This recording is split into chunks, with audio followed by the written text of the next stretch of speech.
นาดอนบ่อนเคยพักเศร้าทิมสัญญาใจเอาไว้ไปฝนต้นนาปล่อยคนลัง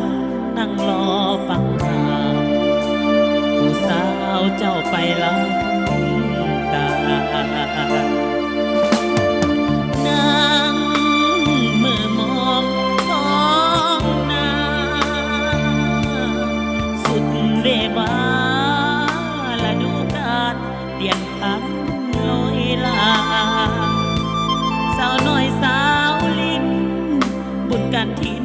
เขาคืนบ้านมาไอ้นั่งคอยงมเงาแก้มตา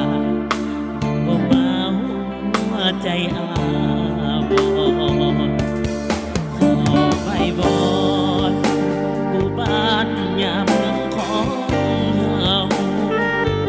โดนใจเป็นเก่าผู้สาวคืนมาบ้านดอนอยู่ดีมีแฮงหน้าแล้งปีนี้แน่นอนเลี้ยงแก่บ้านบนบ้านไว้ก่อนหากแม่นอนลูกก็เลี้ยงโอ้บ้านนาบ่มีเจ้าช่างห่วมเหงาคืนบ้านเฮาเถิดนาน้องกุ้งหอยปูปลาบ้านนาหาได้อย่างเธอ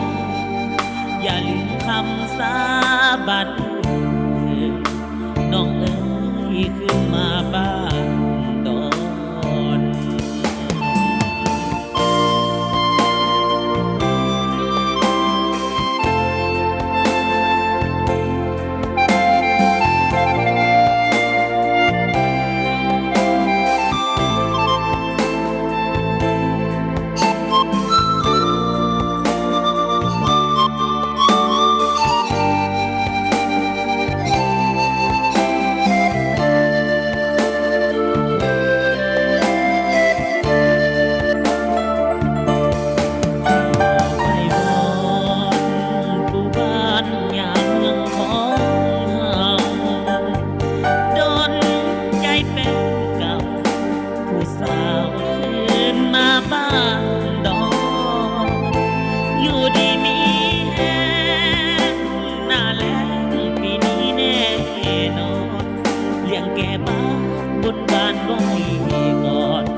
ขึ้น